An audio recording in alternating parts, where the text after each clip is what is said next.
जळगावच्या 40 गावात जय हिंद माध्यमिक आणि उच्च माध्यमिक विद्यालयाच्या संस्थाचालकांकडून शिक्षकांच्या लाखो रुपयांच्या पगारावर डल्ला मारण्यात आल्याचा प्रकार घडलाय। गेल्या 20-22 वर्षांपासून सुरू असलेल्या त्या प्रकारानंतर राजकीय पक्षाचा पदाधिकारी असलेल्या या संस्थाचालकाला अखेर पोलिसांनी अटक केली। अशोक खलाणे असं अटक करण्यात आलेल्याचं नाव आहे।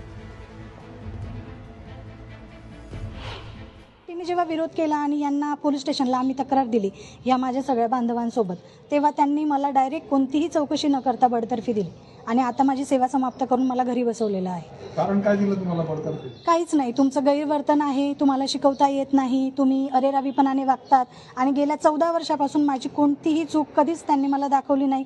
माझ्या विरोधात कधीही कोणत्याच विद्यार्थ्याची तक्रार नाही, पालकांची तक्रार नाही, माझ्या सहकारी कर्मचाऱ्यांना कधीच कोणती अडचण आली नाही आणि त्यांनी अचानक माझ्यावर असा आरोप टाकून मला घरी बसवलेला आहे।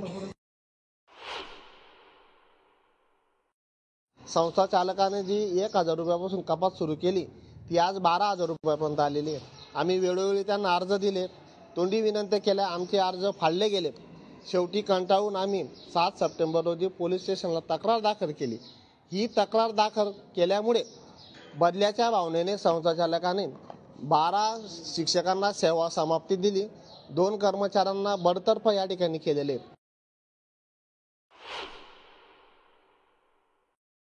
शिक्षकांचा पगारातील काही रकमेचा अपहार झाल्याबद्दल तो गुन्हा आहे। 97,11,00,000 इतकी रक्कम आहे अपहार झालेली आणि त्याच्यामध्ये अजून वाढ पण होऊ शकते। त्यातील जे मुख्य आरोपी आहेत सचिव यातले अशोक खलाणे यांना काल अटक करण्यात आलेली आहे आणि आज त्यांना कोर्टामध्ये हजर केलं जाईल।